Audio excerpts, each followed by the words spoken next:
Strange times indeed. Welcome one and all, welcome back to Strange Times Indeed with Cliff McCallister. Strange times indeed with the crazy echo. Oh boy, is that me? The crazy echo. Oh boy, that's you. Is that me? The crazy echo. Have we fixed the echo?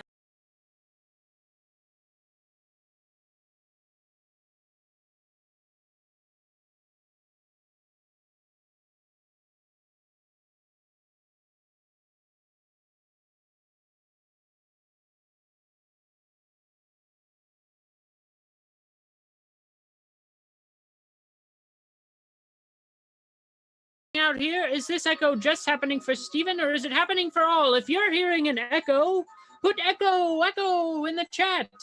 This says I'm muted. Barefoot52 says I've been muted. They are taking away my voice, trying to take away the people's ability to hear me. I'm reading that I can be heard. There was an echo, but not anymore. And now we're good. Do you hear that? Well, all right, we're getting reports that we are good coming from the chat with no echo. Welcome one and all to Strange Times Indeed with Cliff McCallister. I, of course, am your host, Cliff McCallister. Tonight we've got all sorts of breaking news to talk about off the top. We've got gifts, we've got a tease at future episodes, and of course, dream interpretation, and as always, we are taking calls on Strange Times Indeed with Cliff McCallister. We want to hear your strange experiences, so call in. We've got the Zoom link in the chat. If you've experienced anything strange, anything unexplainable that you'd like to discuss with us on the show, you're always encouraged to call in. Because here at Strange Times Indeed with Cliff McCallister, we are listening to you as a public service. You call in, you get one-on-one special time with the Czar of the Bizarre, the one man who is capable of explaining and understanding the strange things that you have encountered. So please call in. This is a safe space to share your bizarre encounters with Cliff McCallister, the Czar of the Bizarre, right here on Strange Times Indeed.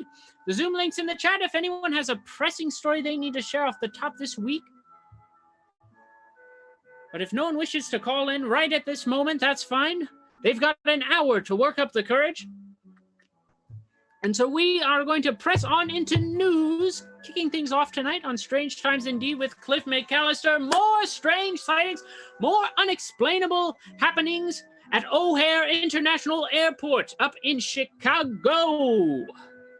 This time, though, slightly different.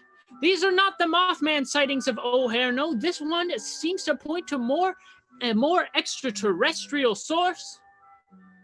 As we have discussed on the show in the past, here at Strange Times Indeed, we do believe the Mothman a sort of interdimensional being, and perhaps a warning sign of troubled times to come. But for those who may have studied the original text of Jonathan Keel's A Mothman Prophecy, you will note that during the original Mothman sightings in Point Pleasant, West Virginia, there was also an explosion of instances of UFOs in that area. Of course, that is the story from which some of the Men in Black lore originate. And here in O'Hare International Airport, trucker reports a sighting of a diminutive gray-skinned, black-eyed humanoid at Chicago's O'Hare International Airport. That's the title of the article, gray-skinned, black-eyed humanoid. Now, what this trucker goes on to describe is a traditional gray alien. I'll go ahead and read his report. He reported this to Singular 14. He says as such about this sighting: I was at O'Hare Airport doing a pickup of some air freight from the United Cargo facility on the night of June 31st, 2020. It was about 10 p.m. and I was backed up to the dock waiting to be loaded when I saw what looked like a small child walking across the grassy area by the streetlights over by the road. At first, I thought it was just another driver taking a walk or taking a smoke break or just stretching his legs. As I watched him, I started to take notice that it did not look like any person I had ever seen in my life. it looked like it was a very skinny and small child. The way he walked was also different. It looked like he was limping as he walked. The arms were also very skinny, hung down to his knees. They looked very, very skinny. What we would call skin and bones. I watched it for almost a minute and saw 2 semis pass by on the road next to where it was. Both trucks apparently didn't notice it and simply drove on. There was also activity across the street by the control tower, but they also apparently never noticed it as it idly walked under the street light. When I did get under the light, I could see that its skin appeared to be a light shade of gray, and it appeared to not be wearing clothes. Its head was out of proportion to its body, and it appeared to be looking at the plane that was being brought toward the fence across the street and the activity around it. I eventually decided to get out of the truck and take a closer look, hoping it wasn't a small child that had wandered off or been abandoned. As I got out and walked towards it, it turned and it almost would have heard me, and I called out. As I got closer, it became alarmed, and the closer I got, I realized that it wasn't a small child as I first thought. I called out to it again, and then it turned toward me, and I saw that it had a huge, almost bug-like eyes that were black in color, and its body appeared to be a light shade of gray under the light of the street light. I picked up my pace toward it, and when I saw it take off and start running away, it ran faster than any human I've ever seen. It could have easily outrun an Olympic sprinter. It was gone in a blink of an eye, and all I remember was someone banging on the door of my truck, telling me to come inside and get my paperwork. It was the damnedest thing I've ever seen in my life. That's right, a gray sighting at O'Hare International Airport, the extraterrestrial species most commonly known to pulp culture. If you go to the alien emoji on your phone, what you're seeing there is a interpretation of the gray alien, the gray species. And if you're watching tonight with us, Strange Times Indeed with Cliff McCallister, put a little alien emoji in the chat, comment in, because you're with us tonight, and we are delivering news from the strange and the bizarre, taking calls from callers all over the world to hear their experiences with things they can't quite explain, the odd things that happen in their lives, be them extraterrestrial, be them spectral, be them an interdimensional being. Who's to say? And oh, look at that. They're in the chat now. Whoa, whoa, whoa, whoa. Now, here's the thing. We have not even talked about. We have not even talked about this yet. Whoa, whoa. Oh, my goodness. Now, this really, look, here's the thing. I try not to get too in my head. I don't want to become some big shot Hollywood phony, but man, do I get excited when I see people pop up in the chat. If you're a subscriber to Met Comedy Night on Twitch, you get access to an exclusive Cliff McCallister emoji. And you can pop that in the chat there. Whoa, my goodness, there goes one right there. There goes up the screen. That's me. That's an illustration of me done by an artist named Simon Who, a fan of the show from our early Instagram days. And now look at that. It's an emoji, a way we can celebrate every time you hear something strange, anytime you encounter something strange on the show, and you go, that's strange. You can put that emoji in the chat, and the people watching will know you agree. Something strange is happening on Strange Times Indeed with Cliff McCallister. Oh boy, what a show we have for you tonight. 7 people watching live already. Now that's a record. Oh boy, do I feel... Steven, our technical director. Steven, you gotta rein me in. I think I'm gonna get a big ego tonight. It's okay. We're honored to have you as our first emote here on Met Comedy Night channel. Wow. And here I was, just as our producer Kevin said last week, months ago, I was just standing on the corner of East Patrick and Market with my big "The End Is Nigh" sign, just trying to gather the people, find anyone who would listen to me. And now I have a home here where Anyone can comment and share their strange stories, and I can share mine. Incredible. All right, moving on to our second news story off the top. Today, we talked about interdimensional visitations. We've talked about extraterrestrial visitations. Now for a spiritual visitation. You may remember last week our caller Colin called in about a terrifying house in which he lived that was haunted. Now this, similar to that, but not the same story, of course. This is a police report from the city of Richmond Hill, Georgia. Now, normally we don't fully take police reports at their word, and we'll have a breakdown of that after this reading, but this is the police report. A woman who works for a rental property management company went to the Richmond Hill Police Department September 1st to report that a man who lived next door to a property did approach a couple looking to rent, stating the house is haunted and his parents had recently expired inside the home, a report said. After receiving that information from the man, the complainant stated that the couple did not want to rent the home anymore and informed her of why the decision was made. The complainant advised this is an ongoing issue with the man and would like it to stop. The officer got in touch with the man and told him why. And the man did state, "Sir, I'm not telling a lie. Both my parents had expired inside this residence." The officer then told the man of the complainant's concerns of volunteering negative information to every prospect that come to view his residence. He apologized and stated that he will not do it again.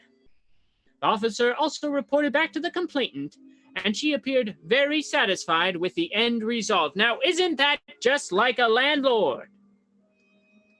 There are spirits haunting this house. A man's family has died in this house. He knows the spirits are there. He knows they're inside the house, trying to contact anyone who might live there.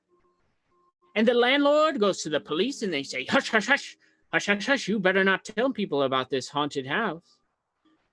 People don't want to know these houses are haunted. Well, then I'll never sell it. Then I'll never make my money." Knowing full well those houses should be donated to science. Of course you shouldn't rent that house. It's haunted. There's a active spiritual happening there. And it's important that we understand the extent of which these things happen. Could this be a violent poltergeist in this house, like the one Colin lived in from last week's call? The landlord's trying to cover this up? Here we go. We've got a chat here. I'd move into a house that someone said was haunted. Well, there you go. That ties into our next story. Because this is a report coming from isoldmyhouse.com. They report that over a third of people have had a paranormal experience in the houses they've owned. And they have reported, let me find the statistics here. 61% of people would prefer not to live in a haunted house. 61% of people do not want to live inside a haunted house. Ghosts don't need money. That's right. Ghosts are anti-capitalist. Ghosts are Antifa. Going off in the chat. And see, the ghosts just living rent-free. Bigfoot's an Antifa. Confirmed it a few weeks ago on the show. Just things to think about if you're in the paranormal community. Maybe, move a little closer, further to the left. Now, this report, 61% of Americans would rather not buy a haunted house, coming from isoldmyhouse.com. This website is partnered with an exorcist to offer a home exorcism service for realtors. And on their website, the way the service works, it says the free service is a free home exorcism will be facilitated initially by a remote video call between the homeowner and our exorcist. So there's the keynote. You must buy the house. This isn't for realtors. You have to buy the house while it's haunted and then they'll put you in touch with the home exorcist. They will diagnose the issue, if there is one, and offer advice on how to deal with any paranormal activity. Now, what we are going to do on Strange Times Indeed with Cliff McCallister, what we are going to do is if you go to this web link, there is a form. It says Home Exorcism Service, and right there it is. If you or someone you know is suffering from a paranormal housing problem, please fill in the form below to register your interest in the Home Exorcism Service, and a member of the team will get back to you if we can help. Now, of course, we're not some hoaxsters. We're not going to try to say we need a home exorcism. But I'll tell you what we will do. We are going to fill out that form here. I, Cliff McCallister, the Czar of the Bazaar. I'm going to enter my name into the hat. I'm going to say, good sirs or madams or whatever you are. I am very interested in having a home exorcist interview on our show. And we will see if the person who offers these home exorcisms over Zoom, over Skype for free, would be willing to spend some time with us on any particular Thursday at 9 o'clock. And we can maybe take other calls. People can talk to this home exorcist and find out, well, I think my house is haunted. What do you think I should do? And we can all give advice. Well, I think that sounds like a pretty fun idea. So we're going to fill out that form, and we're going to try and get us a home exorcist on the line. Not tonight, of course. Well, we don't expect the turnaround to be that quick. But in the future, teasing future shows and moving right along. Next week, an important programming note, next week on Strange Times Indeed with Cliff McCallister, we are jumping tracks from the world of the paranormal to the world of true crime. We are going to be reading 2 chapters every 2 weeks of Who Killed Marilyn. Now I mean hopefully us separately. Go find a copy of Who Killed Marilyn by Tony Sayaka. Go and find a copy of that book. It costs about $1.75, probably on any newsstand. And every 2 weeks, starting next Friday, we are going to go and read 2 chapters a week. We're going to discuss who we think killed Marilyn in a 4-episode series, 8 chapters total. We're going to do 2 a week for every other week. I hope that's easy to follow. The point is, it's starting next week. So find yourself a copy of this book, and if not, don't worry. In the time in between now and then, I will have read the first 2 chapters. I'll have excerpts prepared. We will share them with you on the show. People can call in, given the information that I've shared, that I've culminated from this book, and we're going to share our theories on who we think killed Marilyn Monroe. And I bet by the end of this 4-part series, we'll have a definitive answer. Now, if you're not entirely sure what you think, should I spend my time reading this book? Should I get this book and be a part of this book club? Well, let me read to you the first page. Chapter 1, High Suspicion. Marilyn Monroe was murdered. Marilyn. She need only go before the cameras, turn on the extraordinary impact of her total driving sexuality, her psychic musk, and from the screen she flashed on all of us that rare blend of arrogance and availability, as if she were telling every man, "Here I am, mister. Come and take me, if you think you're man enough. But I warn you, I haven't yet come across anybody who's man enough." That's the very first page. Who Killed Marilyn? A spicy expose on the murder of Marilyn Monroe, a 4-episode series, bi-weekly, starting next Thursday. So get yourself a copy. We're going to want to have chapters 1 and chapters 2 read by the start of next week. And don't worry if you can't find one in time, keep hunting. And I will share excerpts. I will share excerpts like the one I just read. But I'll find others as we go so you know what information there is in this book. By the end of those 4 weeks, we'll have the murder solved. That's part of our Strange Times 4-part true crime spinoff. happening in the same time. It's not like an extra show. It's not like a Frasier.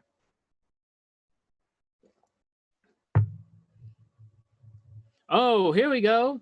All right, people going off in the chat. A new band name, Psychic Musk. We've got Bearfriend52 says at some point you should investigate whether Paul is dead and if Elvis is alive. Oh, well, that sounds like it'd be an exciting follow-up to this. A trilogy, perhaps. The trilogy, Who Killed Marilyn? Is Paul McCartney dead? And is Elvis alive? This is going to go down in history, Stephen. We're making waves here.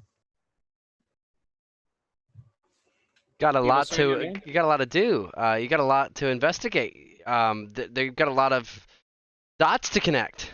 Well, that's the thing that people want to know. Is Marilyn, has she been murdered? Was it the Kennedys or the Sinatras? That's why people are tuning in. Did Paul McCartney die in a car crash with clues littered all over the albums? The other thing people want to know, is Elvis alive? Did Elvis leave clues while he was living to let us know that he wouldn't really be dead? We'll examine all three over time. But for half of the next 8 weeks, we're talking about Who Killed Marilyn. Bi-weekly, so read the first 2 chapters. Another thing that's got my ego exploding tonight, we received this incredible package in the mail from our Strange Times Indeed field agent, Douglas Grove sent us this. Alien Anatomy, the game that takes guts to win. Look at this game. I am so excited. We're not going to play it on the show tonight. How old is the book? The book is from Who Killed Marilyn, published in 1976, the Bicentennial. Now, Alien Anatomy, this game, look at this. Oh my goodness. Oh my goodness. There it is.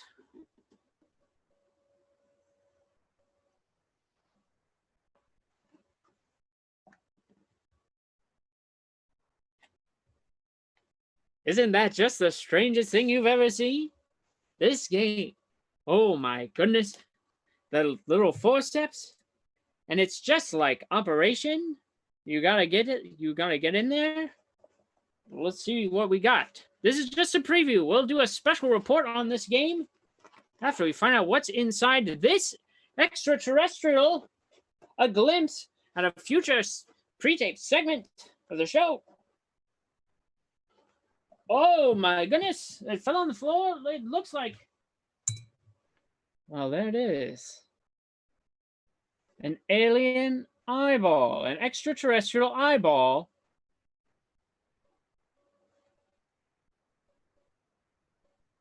Oh boy. Oh. Aliens with eyeballs in their guts. All this and more as we explore Alien Anatomy. That's going to be coming up on a future episode. We're going to get me. We're going to get a special guest. Maybe a doctor, maybe a toy expert. And we will examine this game further. But a special thank you. I cannot thank you enough to our field agent, Douglas Grove, for sending this in. We will have a full report soon on Alien Anatomy. We'll be featuring that in a future episode as well. So many things to get excited about on this show. I cannot wait to bring more to you. Steven, let's go ahead. Let's go to a quick break. And when we come back, as we know on the show, we not only take calls about the strange and unexplained, but we interpret dreams. And Stephen Cray, our technical director here, he has been teaching himself how to lucid dream. And he has been keeping a dream journal of his own dreams. We're going to hear one of his dreams tonight and see if we can't find some cosmic interpretation to them. That's coming up on Strange Times Indeed with Cliff McCallister. Stay with us. Hello, everybody. We are the Comedy Pigs. We're practicing a game we call Scenes from a Hat. Wrong things to say at a eulogy. I am so gonna miss McCallister. I'm just gonna really miss this guy here. He's a good guy. He just borrowed like $100 from me like Thursday, so just wondering who's gonna pay now that he's dead. Things you can shout at a football game, but not in bed. Whoa, you could have drove a dump truck through that gap. Yeah, we're dealing with a bunch of overpaid prima donnas here. Man, his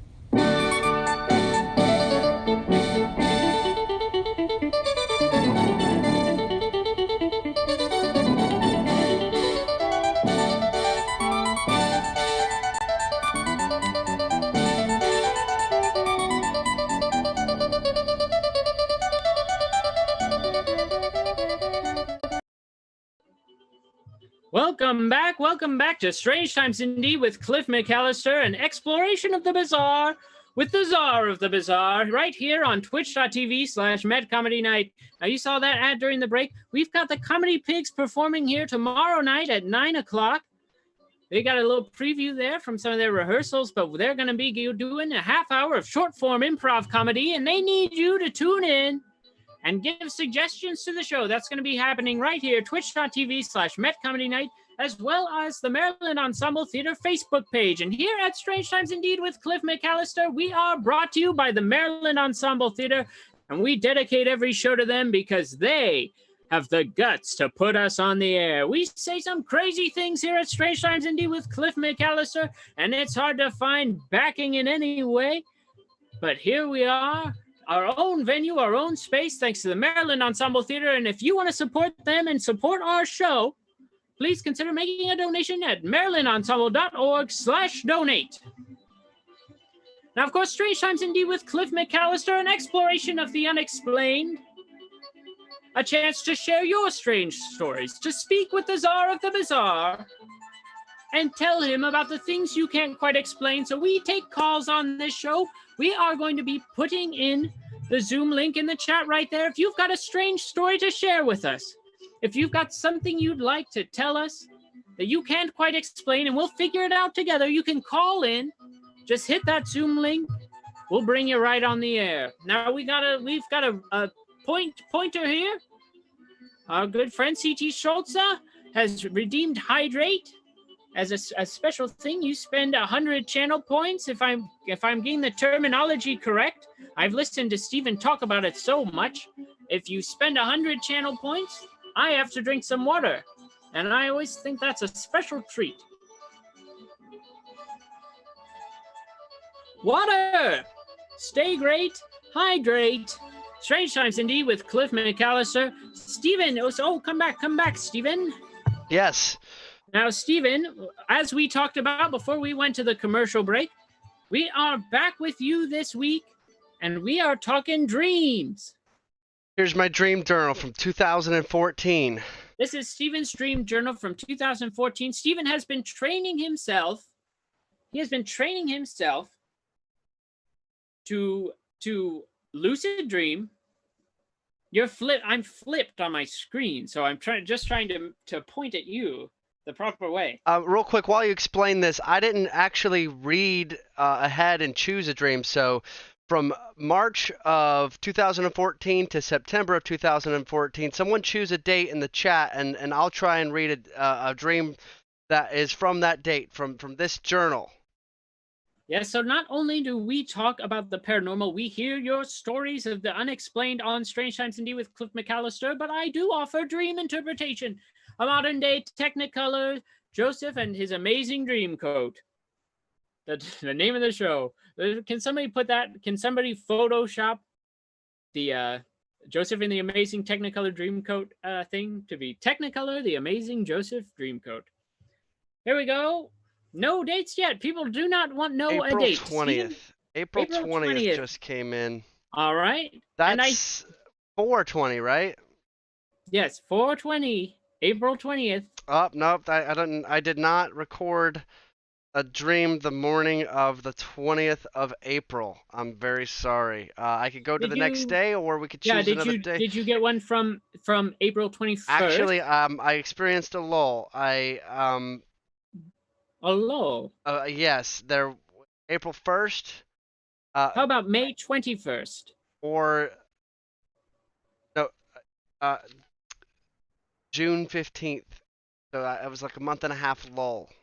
All right, well, let's go to June 15th then. Sounds like they Okay. picked the date and The we Price landed is right Right in the middle. rules. So we'll go to the next one. Okay, page and a Let's hear half. that thing.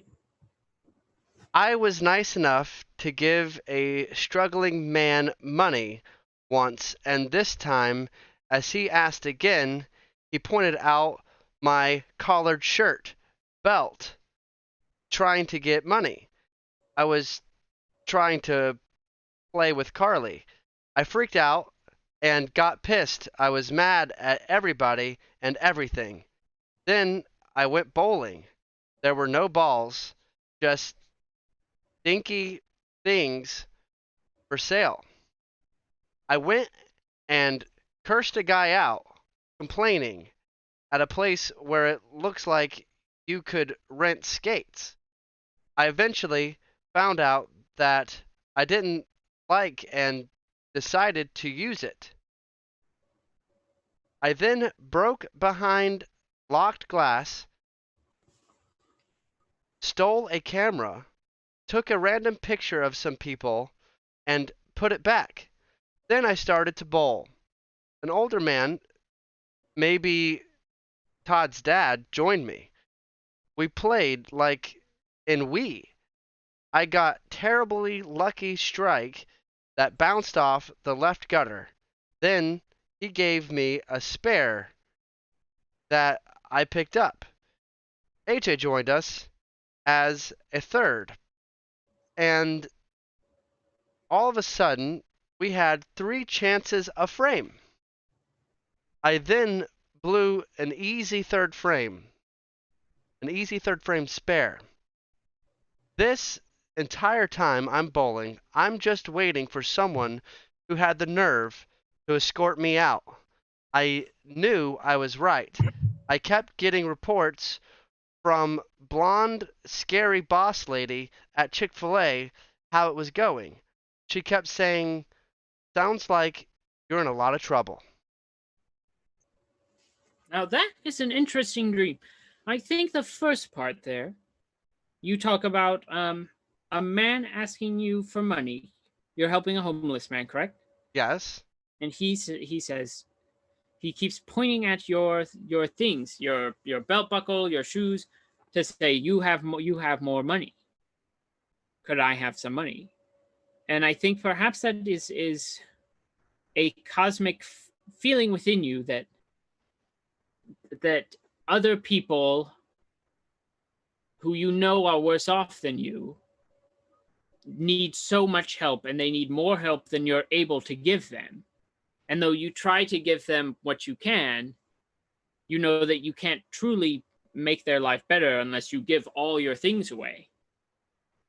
Right, it seemed like I was content with giving once, but then, well, I don't know. It seemed like I Well, got really pissed after that. Yes, and what I think that might be is a part of your inner psyche that Okay. knows that's just screaming like, I wish I could actually give this guy what he needs. Mm. I wish I had that capability. Oh, Which Todd's is a good thing. That's dad a good thing. spared me. Yeah. What was that? This is a comment in the chat. Todd's dad spared you when you were bowling, I think. So that Yes. where Todd's dad came in? Yes. So, but maybe the analogy is like me getting a spare, I was somehow spared by Todd's dad in the later part. Mm-hmm. But I don't know. I mean, you're the dream interpreter. That was just a comment in the chat. It does go a couple of different directions, because then after that encounter, you go to a bowling alley that only sells trinkets.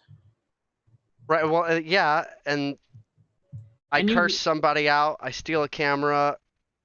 You get upset because the reality that you had perceived is not what you wanted it to be. Okay. Something that you wished had happened turned out a little differently. And rather than being a bowling alley, it was a trinket shop. and you didn't want trinkets, you weren't expecting trinkets, and all of a sudden here are these trinkets and there's no bowling at all. Yeah, I wanted. It was a great opportunity to pick a fight because it seemed like they were clearly in the wrong, and here I was lashing out and acting up, but But when you think about it, they weren't in the wrong. That's their shop. It's always that way. It's a trinket store. And on the outside, it looks like it's a bowling alley. And then you come in and you're upset with them because they have the belt buckles and they won't give you the bowling. They have the nice shoes, but they won't give you the bowling. now the situation. And now you are the man from the start of the dream. Yes, it reverses on me. Wow. And that's the cosmic dance. Sometimes you are the person who has what he needs, and sometimes you're the person who needs help. You're the person who needs to go bowling. Clearly. Yeah, it's really insightful that you discovered that. Well, I'm an insightful fella. I am, after all, Cliff McCallister, the czar of the bazaar and host of Strange Times Indeed with Cliff McCallister. Steven, what do you think? Do you feel satisfied by that dream interpretation? I was just looking like analysis. Yeah, one last question. Okay, so the scary blonde boss lady that comes in at the end. Would you pick anything up from that? Could you reread that section one more time? From the scary blonde boss lady. Well, it was. I kept getting reports from blonde scary boss lady at Chick-fil-A how it was going. She kept saying, "Sounds like you're in a lot of trouble." And that's how it concluded. Well, in thinking about all manner of dream interpretation, I do have to ask, given the scenario, are you into domination? I wouldn't really know if I'm into it or not. I haven't quite tried it, so I can't really say that I'm not into it. But it's an unexplored part of your psyche, and all of a sudden, this big scary boss lady with the blonde hair wants it's telling me you in trouble. It seems like you're in trouble. Right. And people who are in trouble. Oh my gosh, you might be right.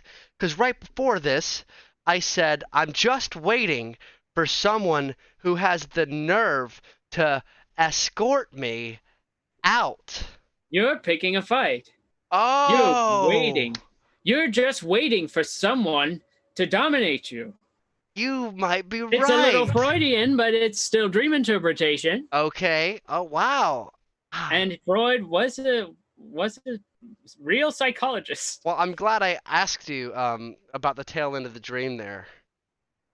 Hey, well, you thank me in the morning.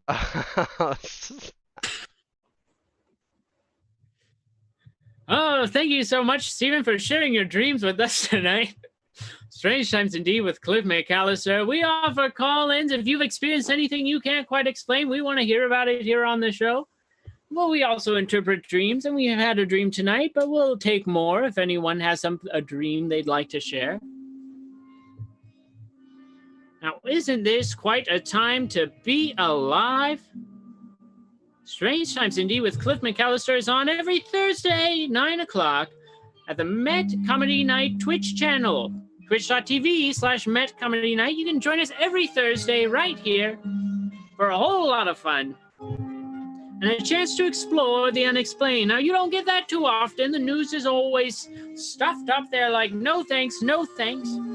No more Bigfoot stories. We've got oil to sell. But here at Strange Times Indeed with Cliff McCallister, we look into the bizarre, we look into the explained in an uncensored manner, in an uncensored way. Censored, of course, by the government, the one people trying to shut us down. Whoa, whoa, whoa. See, I'm being attacked in cyberspace. All right. Whoa, whoa, whoa. Get out of here. Get out of here. My goodness. Oh. It's like Who Framed Roger Rabbit with a computer screen. Strange Times Indeed with Cliff McCallister. A wild ride of a show you gotta tune in every Thursday, 9 o'clock. Here on the twitch.tv/MetComedyNight channel. You want to support us? Please consider a donation at marylandensemble.org/donate. Now, we had a question in the chat earlier before the dream. During our hydrate break, it was asked, what's on your mug? This is a mug from Kecksburg, Pennsylvania, and it's actually a UFO crash. Now, Kecksburg in Pennsylvania there, a UFO crashed into the forest. The government quickly got to it, very quickly. This is a Reader's Digest version of the story. The government got to it very quickly, snatched it up, took it away, but the people of Kecksburg never quite recovered from the Kecksburg UFO crash. And so they built a shrine to this species, to this UFO, and put it outside their volunteer fire department. Now, if you go to their volunteer fire department, you can see the shrine to this very craft. And if you go and knock on the VFW's door into the back bar area, you'll find there's a little gift shop back there. Whoever works will take you in. It'll smell like cigarettes because I think they're allowed to smoke inside there. A guy will take you into this bar that's just for veterans and firemen. And he'll walk you to a back closet, smaller than the room we broadcast in. Probably about as wide as the set goes. From about there to about there. It's about that big of a room. And they've got mugs and they've got t-shirts. And not a lot of moving space. Want to become famous? Buy followers, primes, and views on bigfollows.com? Steven, you hear that? People are just begging us to be famous. Yeah, they definitely, I feel like they want us to be famous. Sure. They want us to do a movie or something. Yes. That would be great. That would make us famous like that. And then a live show and a live tour. A tour. Yeah. I'm not trying to get too big in my head about it, but man, oh man, so many possibilities for Strange Times Indeed with Cliff McCallister. If only the executives at Netflix would tune into our show. There's so much to do. Netflix, let's do it for you. But here's the thing about Cliff McCallister. I'm no sellout. If I got a Netflix series, I'd still be here every Thursday at twitch.tv/MetComedyNight taking your calls, hearing your strange experiences. No matter how big I get, I'll always be here for you. The person with an unexplained story that they just gotta share with the world. That's here every Thursday, 9 o'clock, Strange Times Indeed with Cliff McCallister.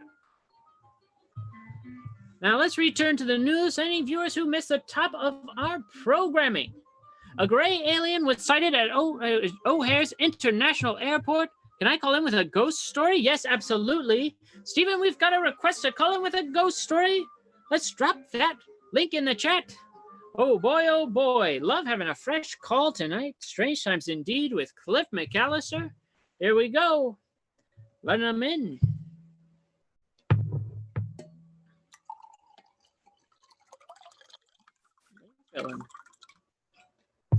Hello? Oh, dang it. Hello there. Do we have our permission to bring you on the screen?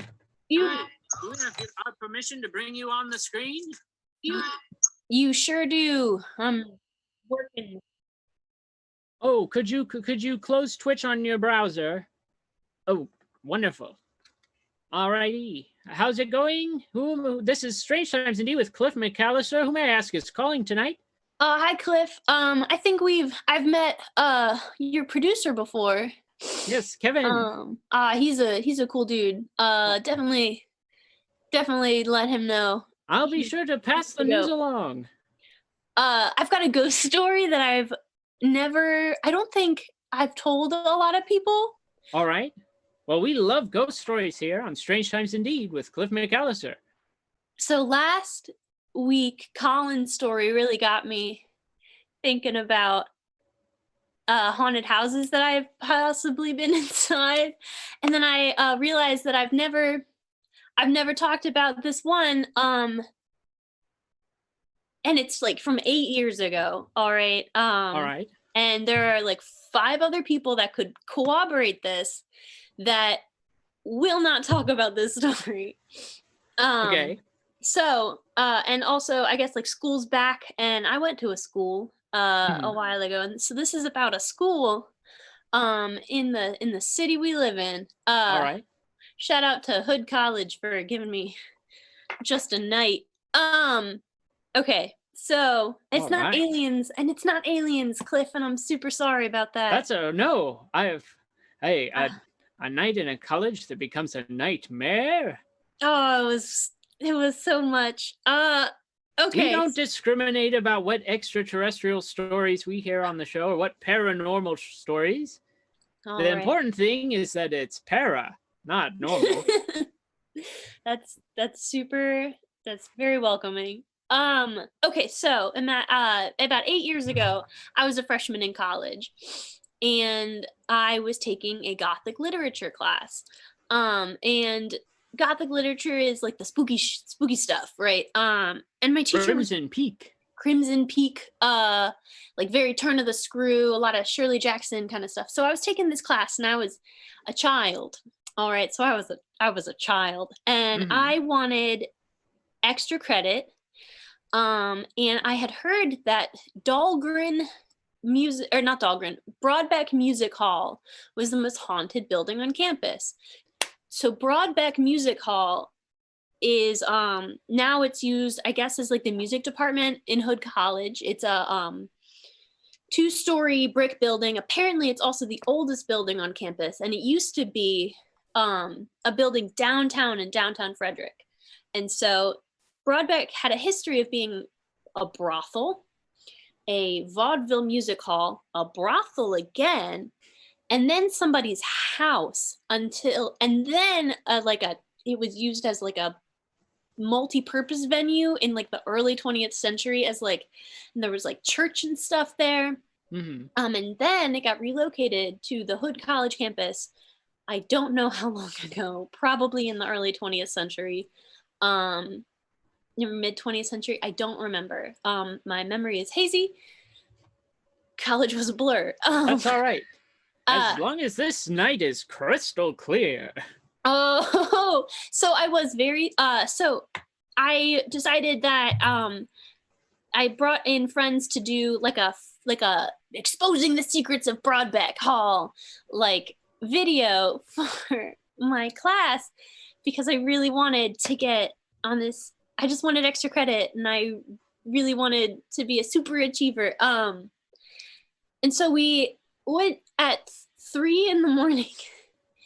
We went at we figured that was the spookiest time to go. It was like me and 4 other people with our like dinky 10-year-old, I guess like iPhone cameras, I think. And we were like Broadbeck isn't haunted. And we were going to cut it to just be like just a goofy 5-minute video. To be like, Broadbeck's not haunted. Y'all are chumps. So you went in to disprove it. You went in as skeptic. Yeah, we were like, this is dumb, but like it was super up our teacher's alley. And then I had dressed up my friend as a ghost to be like, this is a fake ghost. And so we had her like running around this hall. We had gotten full permission. So we didn't do this like, we got full permission from facilities to do this. You did not commit a crime. You did not break into the building. Commit a crime. If like anybody from Hood is watching. So there's no reason to try to discredit this story. You can't say Amber George has a criminal record. They cannot. You sure cannot don't trust their word. So Broadbeck has a basement, a ground floor with a music hall, and then a top floor with access to like basically like a top pew area for the music hall. So what happened to us that night was we spent about an hour just wandering around this spooky old building. Half the lights weren't turning on. We didn't know. We figured like that was like part of it's like when it gets shut down at night, like they turn off like a breaker or something to save electricity because it was really old and the wiring was bad. Right. It's part of its charm. And it was like it was like in November, I think, because it was kind of cold. And so then at the end of the night, we started hearing like shuffling from upstairs, and we were all in like the one music hall because we were getting really bored because it was like 4 a.m. And we you hear still shuffling. hadn't experienced anything. Yeah, we hadn't experienced anything. We were just like dumb college kids sitting in this music hall, and it's a big old music hall, super echoey. And then so that was like adding to like our heightened sense of fear. But we started hearing shuffling, I swear to God, coming from above in the pew area. And we were like, "Ah, who's up there? Who's taking a pee?" Nobody, we were all in the same area. All right. And so we started hearing all these weird like shuffling sounds, like people moving stuff. And we were like, okay, we're getting kind of spooked. We're all like 12 years old or 18, whatever. And so we were getting like kind of freaked out. So we tried to send somebody up there, and he straight up wouldn't. And so he went up to like, and then we were like, okay, we'll go up with you. And then a door had been locked that we didn't lock. And I swear to God, we were sober. And we were like, okay, this is kind of freaky. Maybe it locked behind us. So then we make our way downstairs. We're all kind of we're like kind of freaking out because we're like, okay, like who locked this door? And nobody in our group had the time to lock the door. And we knew that we were the only people there because facilities doesn't run checks that late. And so we had like all the lights on, so like facilities could have seen us and like knew what we were doing. And and you talked to them beforehand. And we had like talked. Yeah. And so we get down, we had like turned our iPhones off at this point. Because we were like, okay, it's time to go. Like we're done. But then we hear, and so we're like all trying to turn off the lights, but nobody wants to go alone anymore to turn off lights. So we all move as like a unit of fish swimming through this old house. And we go to turn off like we go to like try to close the big music hall doors. And then somebody screams. And so we all turn our heads because like the one person had like tried to lock. And then there's, I swear to God, like a black hoop skirt, Cliff, like passes like by the door, like the curve of like a hoop skirt we see moving past this door in the bright like electric light at 4 a.m. I swear we all saw it. And we said, okay, it's time to go. But we all shrieked and ran out without locking anything. And so we had to go back in and like relock everything. And we didn't see anything.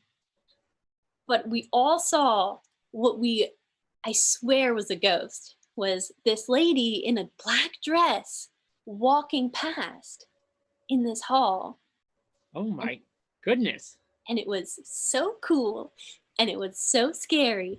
And then that's really like a Crimson Peak moment. I know, it was so cool. And then we later asked around, because I wanted to know like what was up. Has anybody else seen this? And we just thought it was a phony, a big old hoax. There's a kid named Herman who had spent a night in Broadbeck as like a ghost thing, and he also had seen a lady in black, and we found this out afterward. And so he had seen her too, and he like stopped talking about it. He was like, yeah, I've seen her. And then he literally left me in the he just turned and left. And so Broadbeck Hall in Hood College, super haunted, and it was the first time I've ever seen like a real ghost. It's the craziest story I have. Wow. That sounds incredible.